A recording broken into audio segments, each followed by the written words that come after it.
Support for This Is an Experiment is brought to you by Manscaped, who is the best in men's below-the-waist grooming. Their products are precision-engineered tools for your family jewels. And Manscaped's Performance Package is the ultimate men's hygiene bundle. Join over 4 million men worldwide who trust Manscaped with the exclusive offer for you. That is 20% off and free worldwide shipping with the code EXPERIMENT at manscaped.com. If my math is correct, that's about 8 million balls. The experience is the experiment.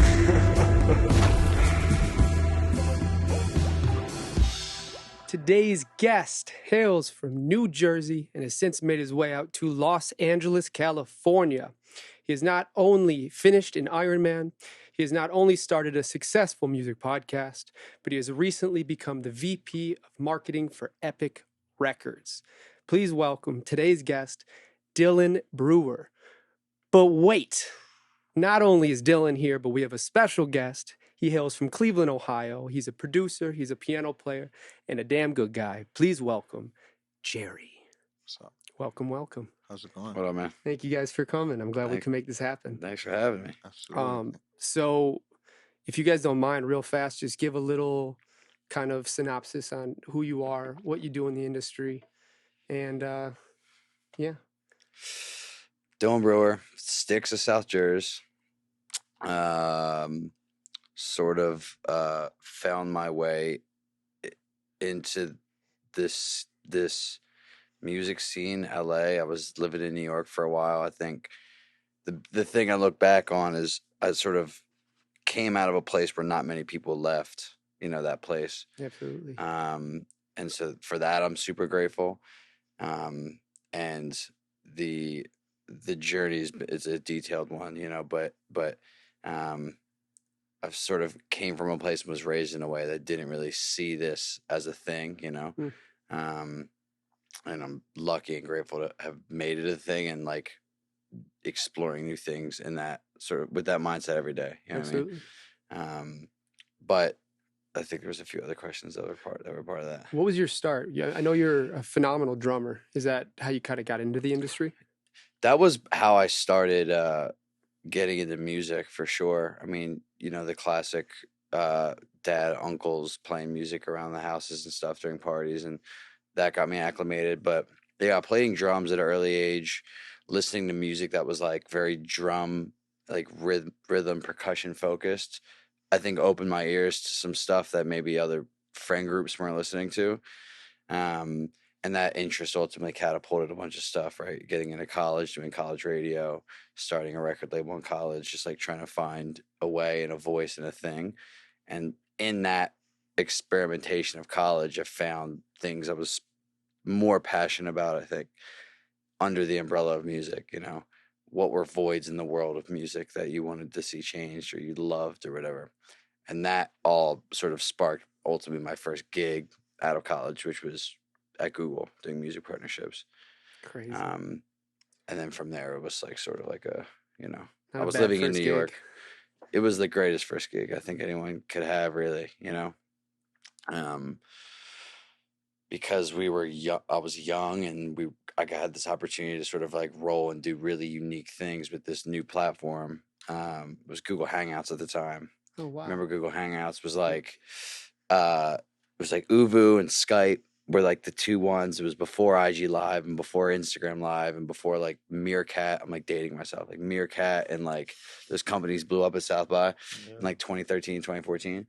And I got to run and do these like artist to fan experiences on Google Hangouts from a tech company when at the time I thought I was working in the music industry when really I was just working in music in at a tech company. Yeah.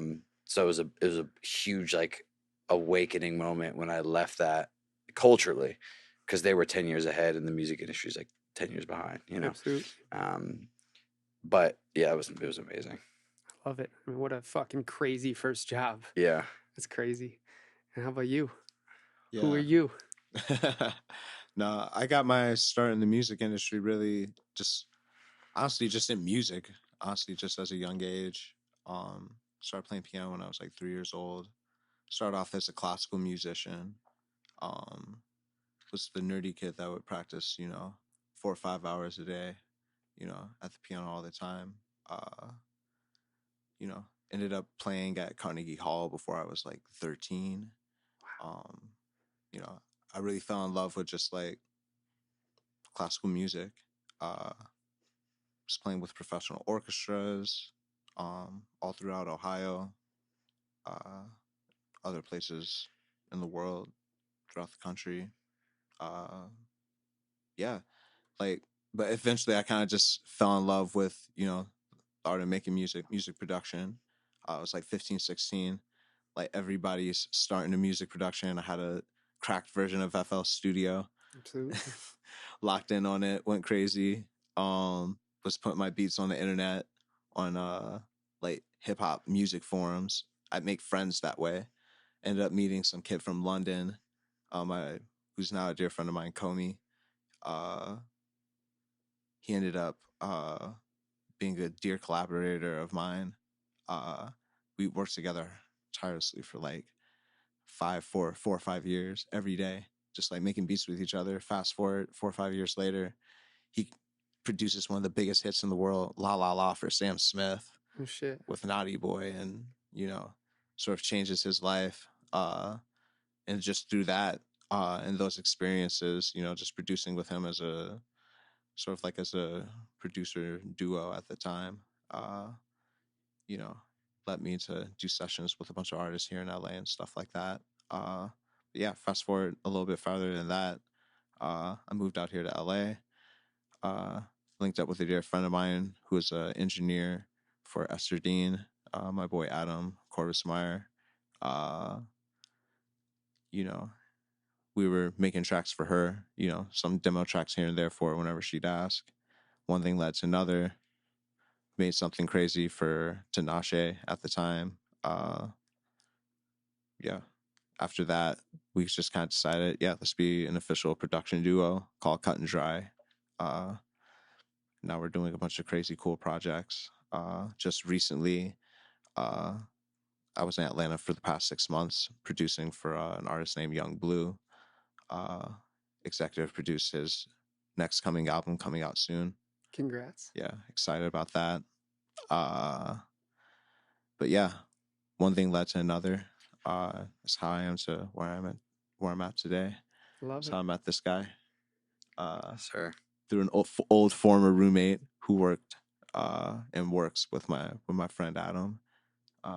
We brought you into the Irish squad. Yeah, it's the Irish squad. I love it. Yeah, so So this podcast as a whole is really, my goal is to create a place where people who want to get into this industry, people who are in this industry, and people who are in this industry can find this common ground of getting to hear other people's stories, how they started, how they got into this, and find some sort of solace in their journey and the guidebook for the music industry. And with that is also the fact that I don't want anybody to take anything anybody says here for verbatim, and understand seeing everybody have their own journey, their own story just proves enough that there's no one way to do this. You got into it by fucking working at Google, and now you're in a position where you can definitely change people's lives with what you do. And it sounds like both of you have this common ground of building a community around you of people that can help further your career, help teach you, help get you better at what you do, and also help find the path that suits you the most. I feel like everybody grows up and they want to be a rock star, and then you come out here and you realize what the life of a rock star is, and it's not the same thing as the stories you were told. Was there a point in either of your lives where you kind of made that switch and realized how much more useful and important to your life the music business side could be for you, or the production side for you? 100%. I know exactly the moment, and I reference it a lot. Like when I get this question when I talk to young, like kids or whatever, trying to be in the industry. The beautiful thing about this industry is that your product is people, and they're the most vulnerable product in the world. And so in my position, working in marketing, product management, being someone who gets to work with artists every single day and talk to them and all that, there is there's a side of like humanity that you wouldn't see in any other industry, right? Like there's psychology, there's therapy. If you really care, right? In my role, one, I was passionate about that and I cared and I wanted to do cool shit with artists, but my role also called for it. And so, you know, when I tapped into that side of this business of the chess game, you know, the Rick Rubin, the produce, I mean, what producers do, the vibe, the creating, the reading, the understanding where someone's head can be at, you know, but doing it from an angle that's not the producer, that's a marketer, or that's a therapist, or that's a friend, or it does get that serious, you know, and I think some people, everyone has a different perspective who work in the industry, like artists aren't your friends, did it, you know, that there's that whole dynamic. I typically lean on like the blend and gray area because we are as close to the sun as we can be, but we're not the ones making the art. A lot of us would want to make the art, you know. So if we want to be close, why would we put arm's length away from that feeling? You know, there's passion in it. And some people are more, you know, it's like there's different roles and type, you know, types of folks. But to me, I would learn things about how to speak with artists and how to read scenarios and that sensibility with people in that vulnerable state that I've then taken into my life. It changed how the way I spoke to my mom. It changed the way how I speak to my sister, changed the way how I interact with my friends. You know, the empathy exponentially grows when you work with super vulnerable people or you engage with vulnerable people. Absolutely. No other industry does that. Even in film, you have people acting like someone else, right? These people are wearing their hearts on their sleeves like every single day. And obviously there's different artists, you know, who provide that sort of vulnerability more than others. And there's performers and entertainers, which are different types of, you know, whatever. But that was the turnkey moment where it was like really personal for me. When I was like, oh, I'm going to keep tapping into this, you know, I'm going to keep exploring this interesting depth, and building on that empathy is going to make me like the most self-aware person, you know, in my own world, you know. So, and just kind of while we're on that with you real fast, one of the things that kind of going back through your pictures on Instagram and also talking to Danny and Mickey, Danny Scheinman's the best, by the way. Danny Scheinman, Is the anybody who best, watches this podcast undeniably. knows who Danny Scheinman is. he's off camera. He's off camera, but he's here in spirit. Support. He's actually right next to me, to be honest with you. What's up, Danny? So He's the best. your career clearly takes a certain amount of mental endurance. Before you got into this side of the career, do you think you could have done an Ironman? Or do you think being able to have the mental capacity to kind of be the most level-headed one in the room sometimes also helped you grow as a person who can, you know, do a fucking Ironman? It's a cool question. Yeah, it's a great question. I don't think so. I think there was something that started earlier in my life that caused me to have that desire to do something like that. I don't think it was later on in my exposure to working in music that was like, oh, I have this new endurance to do it. Most times you find like that's like an innate thing, and then it just happened to be when I was 30 I did it, you know. Also it was COVID, and I'd had a span of like running some marathons, and like I liked running. It was like a thing, and it was just more of like a goal thing. And there's moments in my life where there's voids, and I need something to work towards, or something, you know, some sort of like window of time, some sort of like, you know, it's like so the Ironman thing was just like kind of like a quick go. I was just like, it was think of COVID, and it was like, what could I train for now that's 10 months ahead?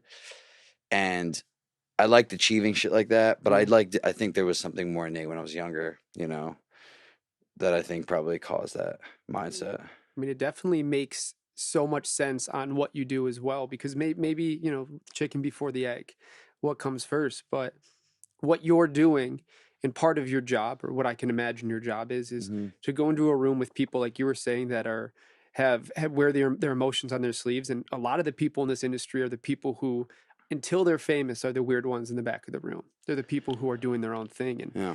you have to go in and allow them this level-headed groundedness that allows them to feel comfortable, but also get shit done and to Yeah. help them further their career in a way that's not just the artistic side. And you need some sort of, Yeah. I don't even know what it is. I'll mention this. I think when I entered, I was super, it was like, you see the world, like the opportunity in the world and the vision and everything. If you're young and you have that, like you want to come in and I'm not working to be good at my job. I'm working to do something cool, different, unique, whatever. It's like I wanted to be there from the beginning to push the idea of how music was experienced in whatever way. Like, and what I learned more of was not taking it personally, not getting too emotional. Like, because I think me playing and not understanding the language, you're deeply rooted in it a little bit more. Not to say other people aren't or whatever, but I learned more of like not being so emotional about it, not being the artist when the artist is in the room. I'm like, Absolutely. what's my role here again?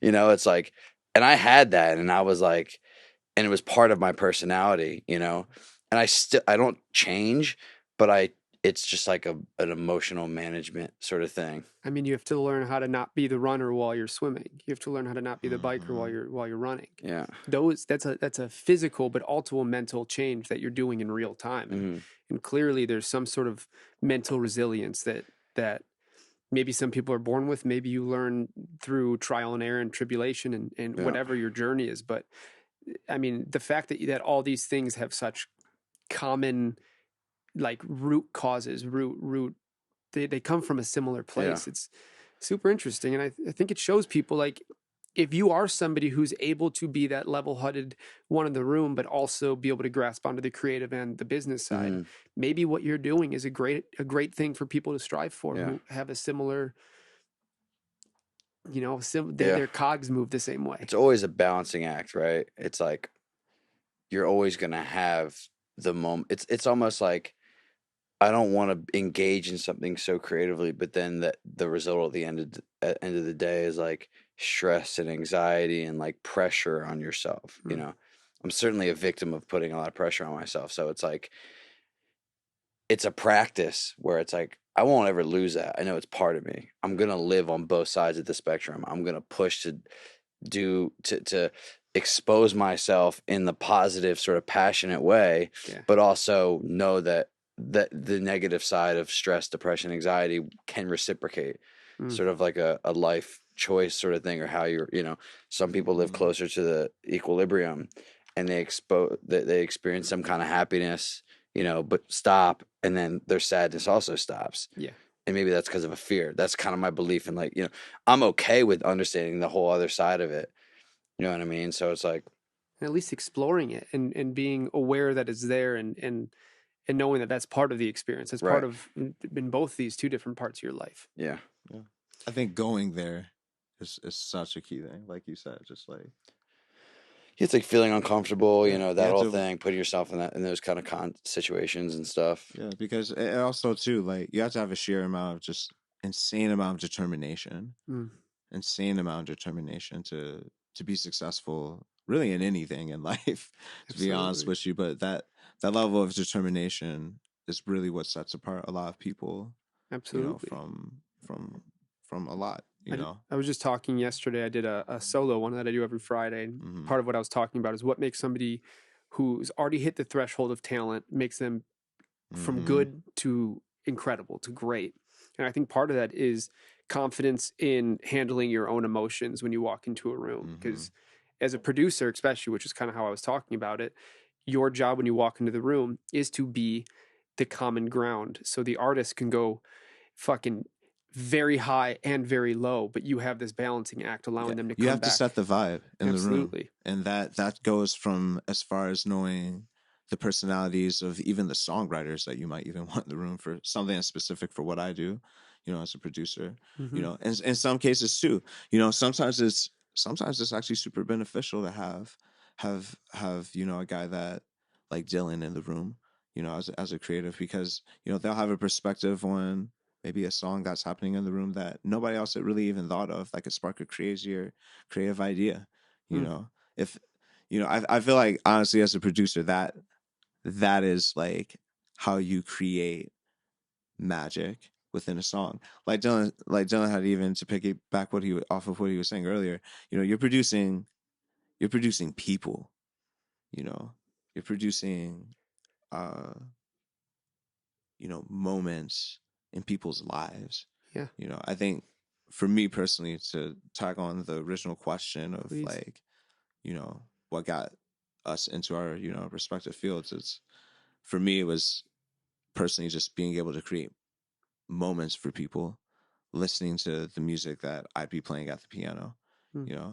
hearing people say, "Oh, when you played that, I thought about the time I was, dancing with my niece or something like that." Or when they hear a song or a beat that I made, "Oh, this reminded me of this one time, blah blah."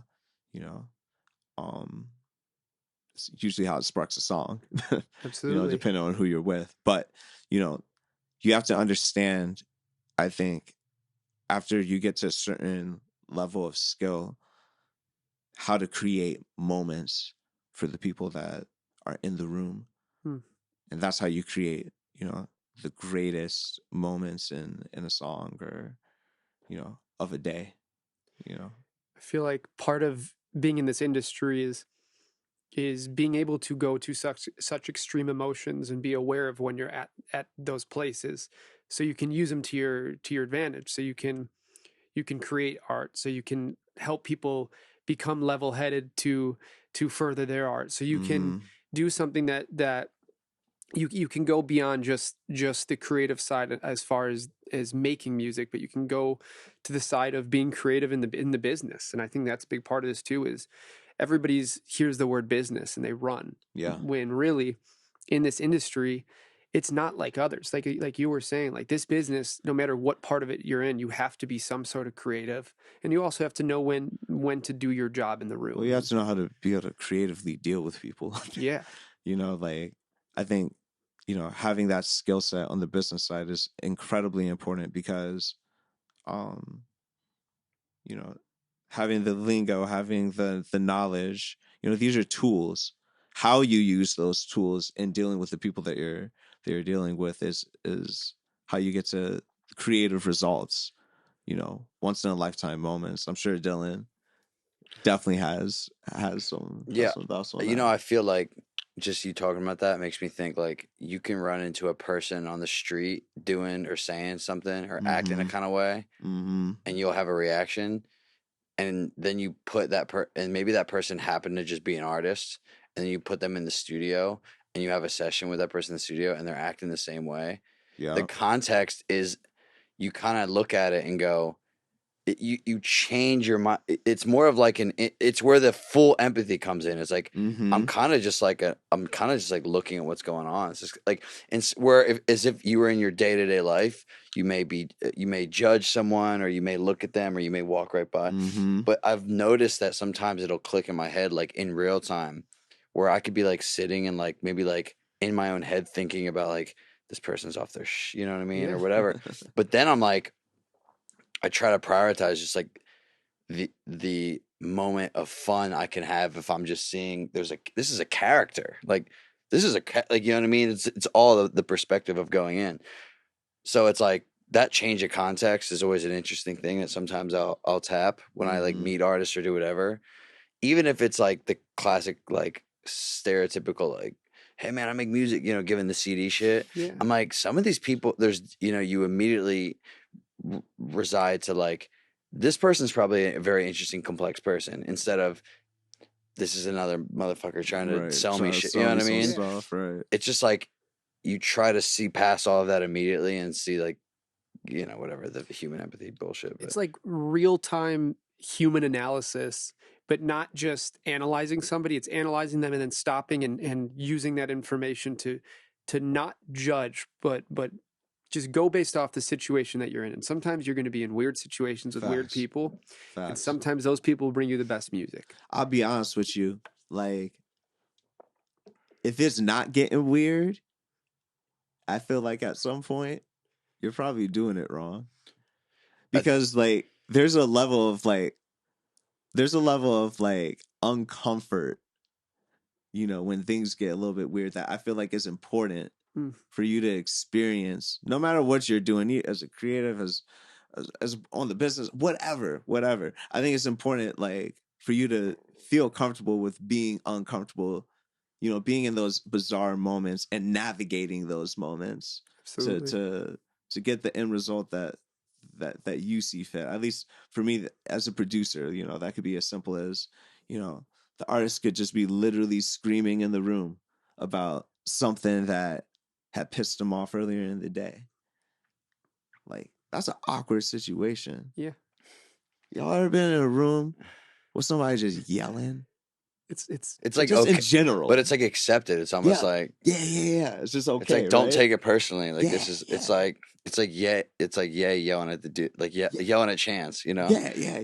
Yeah, it's moments like that where you're Yeah, like, have you seen that video? It's stuff like that where you're just like, Kanye was like recording and like Chance is like, I don't know, they just had this like argument, but he just gets all fired up, and it's like that's what this room is dictating. The room and the energy dictates, and it dictates anyone's personal emotions or perspectives on anything.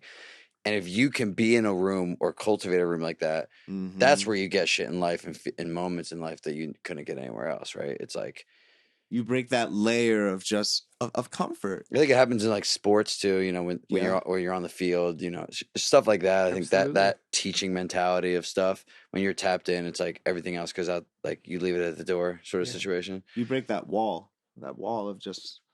You act different. People who don't do music or whatever would see it and be like, this is insane. Like this guy's acting out of line. It's more societal. It's like what you see living life, you come in here and it's kind of a free for all. It's the Wild Wild West. We kind of thrive off those moments, and because it's like, yo, I gotta capture this.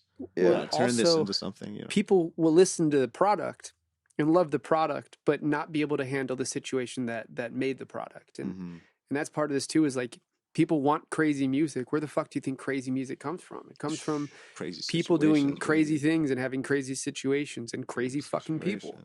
And this is why I love this podcast, is because I want people not only to know what they're getting themselves into, but to understand that no situation will be the same. It's just, that's not how this industry works. And you have to be up for part of that. That's part of this. You have to be up for fucking nuts people and crazy situations. Well, I'll tell you this, right? There definitely are a couple nuts people out here, but in my experience with a lot of the artists that I've worked with, a lot of them are actually pretty regular folk, right? They're just put in the craziest situations from the jump in a lot of cases. They're just put in a lot of crazy, like there's something going on in their life where they're blessed. Something just happened in their life where it's just like they are consistently in the most bizarre situations. You know, I was thinking about this the other day, right? I was thinking about Jeremiah, right? One of his biggest songs that he ever wrote was this huge hit. It was like Birthday Sex, right? He was like, what, 19, 18? He was young. A young dude, right? Has a hit song. Everyone in the country and the world almost knows who he is. You know what I mean? That's weird. Can you imagine? Just like, yo, you're just hanging out outside, cutting your grass. Somebody's honking their car at you. It's like, birthday, yeah. That's not normal, you know. Like, that's why people are your perspective on life isn't going to be normal. No, you know what I mean. What you're gonna write from there on out is not going to be normal. You know what I mean? Like, people are so quick to the gun to judge people. Versus being able to look back on their situations, or just understand that there's probably situations similar to that, to where reality and whatever thing you're in become combined, and you lose track of what's which. Yeah, you think about that, and then you think about like, yo, before that, maybe some of these people have come from like the craziest real life situations. Like, absolutely, you know. Then one day having negative money in their bank account, and the next day having hundreds of thousands, if not millions. You know what I mean? And everyone knows who they are. You know, How This- the mental stuff that kind of comes with that. It's nuts. This It's crazy. industry is a weird world, It's weird, but it's so weird. also this is something that we get. This is not something that we have to do. This is something that we are blessed to be able to be part of, and I hope Absolutely. that what you guys have said and the two different jobs that you guys have can help people kind of find their path in this industry, and that's really my goal with this. Is I just want people to feel. Not that I don't want you to feel alone, because I think there are times when it's important to feel alone and find solace in that. But I want people to understand that everybody who's been in this industry has had that feeling. You'll have it again, no matter what part you're in. But there are people who are doing it, and it will always be different. So just whatever fucking path you're on, keep learning, keep growing, grow your community, grow the people who love and support you. And just keep fucking going. It's never going to be the same. You can't look to others for benchmarks. It just doesn't work. You know, the common denominator for me, we all have had ramen noodles. Truth. I've had it. I still have them. We all have had them. You know what I mean? Absolutely. Well, Definitely. before we Yeah. wrap this up, I wanted to end this with one question for Dylan, which let me grab right here. And this is because we have Danny sitting in the side of the room over there. The You best, by the lived on way. Danny's couch when you first moved out here, right? He, Or at his house? yeah, no, I think it was, it was at a moment of transition in his house where he was doing a lot of remodeling. So it was either a couch or the fake looking couch chairs that like fold out to like a bed, like the little Fusons, like like a kit, like the $60 little kitty couches that like Yeah. fold out, like they stay on the ground and they're Oh, like 4 yeah. feet long. That's what he still sleeps on. Yeah, I know. So home. It was something, yeah, but I did, yeah. did you have control of the lights? Good. This is good. Yeah. I did not ever have control of the lights. Well, thank you guys so much for coming on. This has been a fucking. This has been a pleasure. I had to pull a little Nardwar moment on That's you good. because Oh, watching hilarious. videos of your podcast, that seems to be your thing. Oh, So yeah. you got to pull one on you. That's great. I love that. Thank you guys so much for coming. I really appreciate it. This has been in the works for a minute, so I'm so glad we got to do it. And Let's do it again. Let's do another one. anytime. All right, we're gonna make this happen. And next time we're gonna do a long one, and he's gonna drum for you. You heard it here first. Bad on the I'm drums. back. Thank you guys. I Right. appreciate you. Thank you guys for watching, and to everybody listening. My name is Dylan Brewer, My name is Jerry Lang II. and And this this is is an experiment. Yeah, baby. Thank you guys.